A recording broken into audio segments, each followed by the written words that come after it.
நாடகக் கலையை முதன்மையாக கொண்டவர். வள்ளி திருமணம் நாடகத்தில் நாரதராகவும் முருகனாகவும் நடிப்பவர். புராண இதிகாச கருத்துக்களோடு இலக்கிய ஆன்மீக கருத்துக்களையும் தருவதோடு நாட்டு நடப்புகளையும் சீர்தூக்கி உரையாற்றுபவர். திரைப்பட குறும்பட நடிகர் அன்னார் அவர்களை அன்பே சிவம் என்ற தலைப்பில் பேச வருமாறு அன்புடன் அழைக்கிறேன். பாலும் தெளிவேனும் பாகம் பரப்பும் இவை நாளும் கலந்துனக்கு நான் தருவேன். கோலம் செய் தூங்க கரிமுகத்து தூமணியே நீ எனக்கு சங்கத்தமிழ் மூன்றும் தான் என்ற விநாயகனை பணிந்து என் குருநாதர்கள் அனைவரையும் வணங்கி அன்பே சிவம் என்ற தலைப்பை தொடங்க முயல்கிறேன். இங்கே குழுமி இருக்கும் அருள் நிறைந்த பெரியோர்களுக்கும் அன்பு நிறைந்த தாய்மார்களுக்கும் சிறியனின் பணிவான வணக்கம். அன்பே சிவம், சிவம் வேறு அன்பு வேறு என்று கருத வேண்டாம். அதற்கு நிறைய எடுத்துக்காட்டுகள் சொல்லிக்கிட்டே இருக்கலாம். அன்புதான் சிவம், சிவம்தான் அன்பு, அன்பிற்கு உண்டோ அடைக்கும் தாள் என்பார் வள்ளுவர் கூட.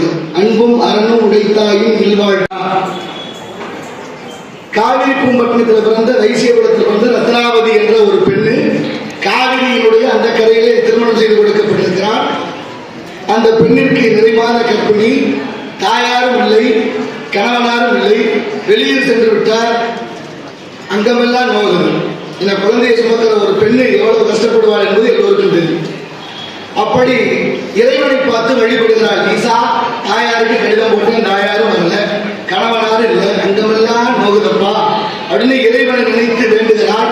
இறைவனே தாயாக உருமாறி சென்று அந்த ரத்னாவதி என்ற பெண்ணுக்கு பிரசவம் பார்த்து நல்ல நேரத்தில் குழந்தை உதயமாகுவதற்கு உதவியதனாலே இறைவனுக்கு பெயர் தாயுமானவர். இறந்த காலம் கழுவிலே எச்ச உண்மை என்பார் இலக்கணத்தில். அப்பேற்பட்ட தாயுமானவர் இறைவனுடைய திருவருளாலே அங்கே ஒரு குழந்தை கேடலியப்ப பிள்ளைக்கு பிறக்குது. அவருக்கு வெகு நாட்கள் குழந்தை இல்லாமல் இருந்து பிறந்தனால தாயுமானவருடைய திருவருளாலே அந்த தாயுமானவர் அந்த குழந்தைக்கு பேர் வைக்கிறார். திருச்சி மாநகரத்தை நாயக்க மன்னர் ஆளுநர். கொஞ்ச நாள் கழிச்சு நாயக்க மன்னர் இறந்ததுக்கு அப்புறம் அவருடைய மனைவி ஆட்சிக்கு வருகிறார். அந்த நேரத்தில் கேடலியப்ப பிள்ளை இறந்ததாரு தன்னுடைய வேலை பிள்ளைக்கு வருது. இன்னைக்கு அரசாங்க வேலை அப்பா இறந்துட்டா மகனுக்கு வருது. இது நடைமுறையில் இருக்கு. அது அந்த காலத்துல இருந்தே இருந்தது. தாய்மான சுவாமி இந்த வேலைக்கு வர்றார். நாயக்க மன்னருடைய மனைவி ராணி பார்க்கிறா, யாரோ ஒருத்தர் புதுசா வேலை பார்க்கிறாரு. யாரு விசாரணை தெரிய வருது. அவர் தாய்மானவர் அழைக்கிறா. அழைச்சி கேட்டதுக்கு அப்புறம் 2 பேரும் சேர்ந்து வாழலாம். எனக்கு கணவன் இல்லை, உங்களுக்கு மனைவி இல்லை. ஆனாலும் இந்த மாயை மூழ்காமல் தப்பித்துக் கொள்வதற்கு அப்பவே திருவருள் அவருக்கு உணர்த்தி இருக்கு. தாய்மானவர் சொன்னாரு, அம்மா ஒரு கணக்கு வேலை பாக்கியிருக்கு, எழுதிட்டு வந்தாரு, போய் வார்கள். வழக்கு தப்பிய மான் போல பொழுது விடுகிறதுக்குள்ள புதுக்கோட்டை நாடு நான் அப்படியே நடந்து ராமநாதபுரம் சமஸ்தானம் மன்னர்களுக்கு சொந்தமான மயானத்தில் போய் நிஷ்டையில் உட்கார்ந்து இருக்கிறார். அந்த நேரத்தில் ஆடு மாடுகள்லாம் மேய்க்கிற குழந்தைகள் போய் யாரோ புணம் போட்டிருக்காங்க பிணத்தை அப்படின்னு சொன்ன உடனே மன்னர் விசாரிச்சிருக்காங்க. இல்லை யாருனாவது என்னன்னு அந்த விசாரணை இல்லாமல் அங்கேயே தகனம் செய்ய சொன்னதுனால ஊழ்வினை உறுத்தி தாய்மான சுவாமிக்கு 40 வயதுல தீ வச்ச பாவம் இன்னைக்கு வரைக்கும் ராமநாதபுர சமஸ்தான மன்னர்கள் 40 வயசு யாரும் தாண்டது. உள்ளியர் வெள்ளியராயும் ஊழ்வினை மெல்ல நுழையும். அதையெல்லாம் சிறப்பாக உணர்ந்தவர்கள் நகர்த்தார்கள். அதனாலதான் அதிகமா இறை சிந்தனை நிறைய இருக்கு. அதனாலதான் இறை தேடுவதற்கு முன்னே இறையை தேடுவோம் என்று ஒவ்வொருத்தரும் சொல்வார்கள். அந்த வகையில நல்ல இறை சிந்தனையோடு நம்ம நகரத்தார்களுடைய செயல்பாடுகளை கவனித்துக் கொண்டே இருக்கு. அதில் இளைஞர்கள் நிறைய உதவிகளை செய்வதோடு இல்லாமல் இறை கொண்டும் சேர்த்து செய்து வருகிறார்கள். அந்த காலத்திலிருந்து ஆழ்வார்கள் நாயன்மார்கள் எல்லாமே இறைப்பணியோடு சமூக பணியும் சேர்த்து செய்திருக்கிறார்கள். நந்தனார் கூட திருக்குண்டூர் போய் இறைவனை வழிபடும் போது நந்தி மலைக்கிறாரு, கண்ணீர் விட்டு அழுகிறாரு. நிறைவாக ஈசன் நந்தியை தள்ளி இருக்க சொல்லி இன்றும் திருக்குண்டூர்ல அதை பார்க்கலாம். நந்தி விலகி இருக்கிற அந்த காட்சி தரிசனம் பண்ணதுக்கு அப்புறம் கோயிலை சுத்தி வர்றாரு. ஒரு குளம் இருக்கு கோயிலுக்கு மேற்கு பக்கத்துல. அந்த குளம் ரொம்ப தூர்ந்திருக்க கூடாது, இந்த மக்களுக்கு பயன்படுமே என்று குளம் வெட்டணும்னு நினைக்கிறாரு. அவரோ ஒரு கூலி வேலை பார்க்கிறவர். ஆதனூர் வேதியர் இடத்துல வந்தாங்க. ஆனாலும் இறைவனை நேற்று வேண்டுகிறார், அன்பே உருவமான ஈசா கருணை புரிய மாட்டாயே, இந்த குலத்தை வெட்டலாம். உடனே மூத்த பிள்ளையான பிள்ளையார்கிட்ட கட்டளை இடுகிறார் சிவபெருமான், நந்தன் குலம் வெட்ட ஆசைப்படுகிறான், நீ போய் வெட்டி கொடுங்க. கொஞ்ச நேரத்தில் பிள்ளையார் அங்கே வர்றாரு, கூலியார் போல. குலம் வெட்டன கூலி கொடுக்க எங்க ஒன்றும் இல்லைப்பா, 12 படி நெல் இருக்கு, அது மட்டும்தான் தர முடியும். எனக்கு ஒரு நாளைக்கு 1 படி, மாசம் 30 படி நெல், என்ன செய்ய முடியும்? பரவாயில்ல, கொடுக்கறது கொடுங்க. அப்படி பிள்ளையார் வெட்டிய குளம்தான் அந்த திருப்புன்கூர் என்ற ஆலயத்துக்கு பின்பக்கமாக இருக்கிறது. இப்படி சமூக பணியையும் சமுதாய பணியையும் இறைப்பணியும் சேர்ந்தே செய்திருக்கிறார்கள். பாரனைத்தும் பொய்யனவே என்று பட்டினத்து பிள்ளையை போல் யாரும் உனக்கு அறிந்தாரு தாய்மானம். வாசற்படி கடந்து வாராத பிச்சைக்கு ஆசைப்பட மாட்டேன். இருக்குமிடம் தேடி உருக்கமிடம் அண்ணன் வந்தால் உண்பேன், இல்லை என்றால் இல்லை என்றார் பட்டினத்து சுவாமிகள். அவர் பாருங்க, அப்பவே 9 கோடி சொத்து. மகன் ஒரு வாசகத்தை எழுதி கொடுத்துறார், திரையிடலோடையும் திரவியம் தேடல்னு. மகன் சம்பாதிக்க போய் வந்தவர் ஒரு சாக்கு மூட்டை, ஒரு மரப்பெட்டி. மகன் சம்பாதிக்க போனா ஒன்றையும் காணுமே அப்படின்னு ரொம்ப வருத்தப்பட்டு கேட்கிறாரு. தம்பி கொண்டு வந்தது அந்த பொட்டியும் இந்த சாக்கு மூட்டையும் இருக்குனாரு. சாக்கு மூட்டையை எட்டி உதைச்சாரு, அதுல இருந்து நவரத்தனமும் சிதறியது.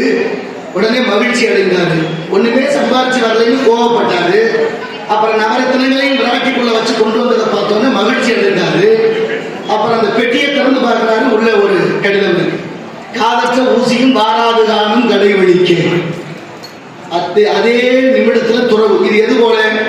ஒரு இரும்ப பழுக்க காய்ச்சலாம், கொஞ்ச நேரத்தில் தண்ணி கிளற குளிர் ஊற்றலாம், திரும்ப சம்பட்டியை கொண்டு அடிக்கணும், அப்பதான் அந்த இரும்பு வளையுது. இப்ப ஏற்கனவே சூடுபடுத்தினது போல மகன் சம்பாரிச்சு வரலைங்கிற கோபத்தை ஊட்டி, சம்பாரிச்சு வந்திருக்கேங்கிற நகரத்தை காட்டி மகிழ்ச்சி படுத்தி குளிரூட்டப்பட்டு திரும்ப சம்பட்டியால் அடிச்சது போல ஒரு வாசகம், காதற்ற ஊசியும் வாராது காணும் கடுகு. அந்த வினாடியே துறவு. மனசு வருமா? வீதிக்கு வந்துட்டாரு ஒரு கோவணத்தோட. சேந்தரார் குமாஸ்தா கேட்கிறார், ஐயா அந்த சொத்தெல்லாம் என்ன செய்வான்? தூக்கி தெருவில் போடுனாரா? மனசு வருமா? ஒருத்தர் சாமியாரா போறான்னு புறப்பட்டு போயிருக்கிறாரு. 3 நாள் கழிச்சு திரும்ப வீட்டுக்கு வந்திருக்கிறாரு. வீட்டில் மனைவி கேட்கிறாங்க, என்னையா சாமியாரா போனீங்க, திரும்ப வந்திருக்கிறீங்க? இல்லை, போறப்போதான் ஞாபகம் வந்துச்சு, நம்ம வீட்டு நடு மாடத்தில் ஒரு சுண்ணாம்பு டப்பா மறந்து வச்சுட்டு போயிட்டு எடுத்து வைக்க சொல்லலாம்னு சாமியாரா போனவருக்கு சுண்ணாம்பு டப்பா மேல ஆசை. ஆனால் பட்டினத்து சுவாமிகள் 9 கோடி சொத்து தெருவில் போட்டு நீதிக்கு வந்த மகான். மாத்திக்கட்டு கோவணம் இல்லையா அவ்வளவு பெரிய கோடீஸ்வரனுக்கு. கூட பிறந்த அக்கா ரொம்ப வருத்தப்படுறான், நம்ம தம்பி சாமியார போனாரு, கொஞ்சம் சொத்தை கொடுத்துட்டு போனான்னா அதுவும் இல்லை. சரி, வேற ஊருக்காவது போனாலும் நம்ம பார்க்குற கண் முன்னே பிச்சை எடுத்து சாப்பிட்றது கேவலமா இருக்கு. இதுக்கு மேல விட்டு வச்சா எனக்கு ரொம்ப அசிங்கம். கொலையும் செய்வார்கள் முடிவோடு தம்பியை கொள்ளலாம்னு முடிவு பண்ணி அப்பம் சுட்டு அப்பத்துக்குள்ள விஷத்தை வச்சு பிள்ளைகிட்ட கொடுத்து வாங்கி பார்க்கிறாரு சுவாமிகள். ஓட்டப்பம் தன்னினை தன்னை சுடும், ஓட்டப்பம் வீட்டை சுடும் கூரை மேல தூக்கி போட்டு பற்றி எரிந்ததாக இந்த வரலாறு சொல்லும்.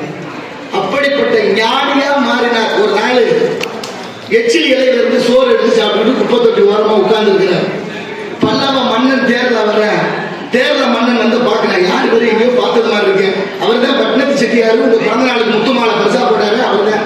அவரா இவரு பெரிய கோடீஸ்வரனாச்சே, மெத்தையில படுத்திருந்தாரு, இப்படி குப்பை தொட்டிக்கு வந்துட்டாரு, என்னாச்சு, எது மூளையில கோளாறா இருக்குமோ அப்படின்னு கீழே இறங்கி வந்து மன்னன் கேட்கிறான், செட்டியார நல்ல பணக்காரனா வாழ்ந்து கோடீஸ்வரனா இருந்தீங்கள, இப்படி குப்பை தொட்டிக்கு வந்துட்டீங்க, இதுல என்ன உங்களுக்கு சுகம் கிடைக்குது அப்படின்னு மன்னன் கேட்கிறான். சாமி சொல்றாரு, மன்னவா நீ நிக்கிறான் உட்கார்ந்துருக்க, இதை விட என்னையா எனக்கு சுகம் வேணும்னு. நீ நிக்கிறான் உட்கார்ந்துருக்க, இதை விட என்ன சுகம் வேணும்? உன்னை கண்டோன பையன் நடுங்கிருப்பேன். எங்க இருந்திருந்தா? வீட்டுல இருந்திருந்தா. எதுக்கு? என் சொத்துக்கு வரி போட போறியோன்னு பயந்துருப்பேன். இப்ப என்ன அப்படி கோவணத்துக்காக வரி போட போற போயான்னு நான் பட்டுட்டேன். எவ்வளவு பெரிய தத்துவ ஞானி பாருங்க. ஒரு நாள் வயலுக்குள்ள வரப்புல தலையை வச்சு படுத்திருக்கிறாரு. அந்த நேரத்துல 2 பெண்கள் தண்ணிக்கு போறாங்க. போற பெண் குழந்தையில ஒருத்தி சொல்றா, எவ்வளவு பெரிய கோடீஸ்வரன், எல்லாத்தையும் விட்டார், தாயை விட்டார், தமையனை விட்டார், குழந்தையை விட்டார், மனைவியை விட்டார், சொத்து சுகம் அத்தனையும் விட்டுட்டு இப்படி சாமியாரா வந்துட்டார். உண்மையில இவர் தான் சாமியார் அப்படின்னு ஒருத்தி. அதுக்கு இன்னொருத்தி சொல்ற, அடிக்கடி பைத்தியக்காரி, என்னத்த சாமியாரா போனாரு, இன்னும் கொஞ்சம் பாக்கி இருக்கு, இன்னும் கொஞ்சம் பாக்கி இருக்கா, என்ன இருக்கு, எல்லாத்தையும் விட்டுட்டாரு. படுத்தா தலைக்கு தலைகண வேணுங்கிற சுகம் தேவைப்படுது, தலையை வரப்புல வச்சிருக்கிறார் பாத்தீங்கன்னா. இப்ப சாமிக்கு சுருக்குன்னு பட்டுருச்சு. தண்ணிக்கு போன பிள்ளைங்க திரும்ப வருதுங்க. திரும்ப வந்த உடனே இப்ப கேட்கிறான், இப்போது ஒத்துக்கிறியா, சாமியார் பூர்த்தி ஆயிட்டாரா? இல்ல இல்ல, இன்னும் கொஞ்சம் பாக்கி இருக்கு. இனி என்ன பாக்கி இருக்கு?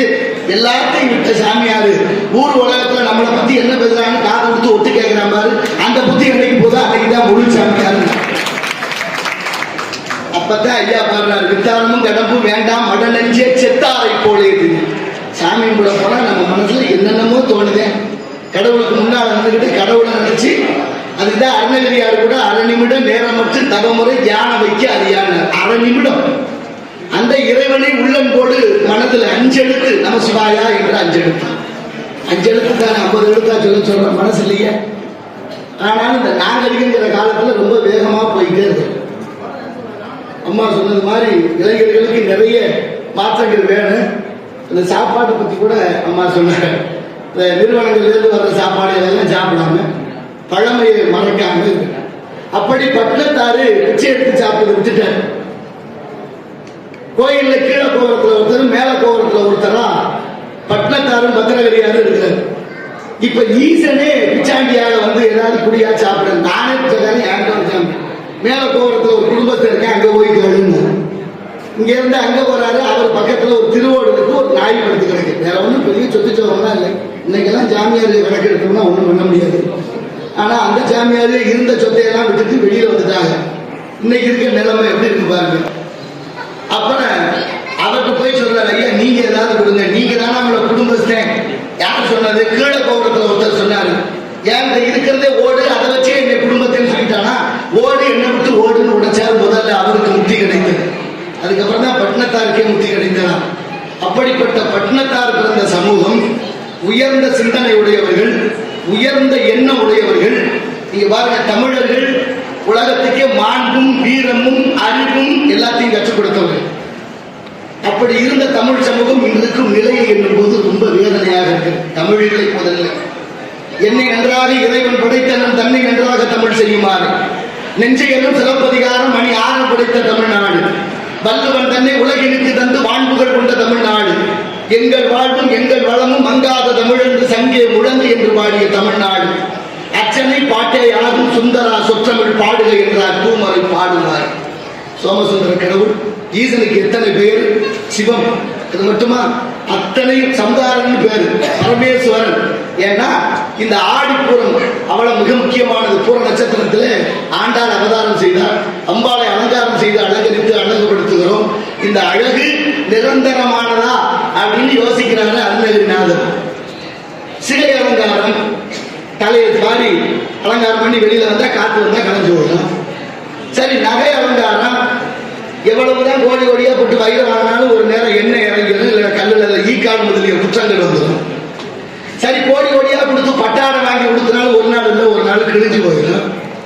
சரி, மலர் மாலை அழகு அப்படின்னு பார்த்தா மலர் மாலை கொஞ்ச நேரம் தான் இருக்கு, 2 மணி நேரம் 3 மணி நேரம் வாடி போயிடும். சரி, எதுதான் பாடாது? இந்த இறைவனுக்கு சூட்டு மாலை நிரந்தரமா இருக்கணுமேனு எண்ணினாராம் அருணகிரியார். அதனாலதான் கந்தர் அலங்காரம் பாடுவார்.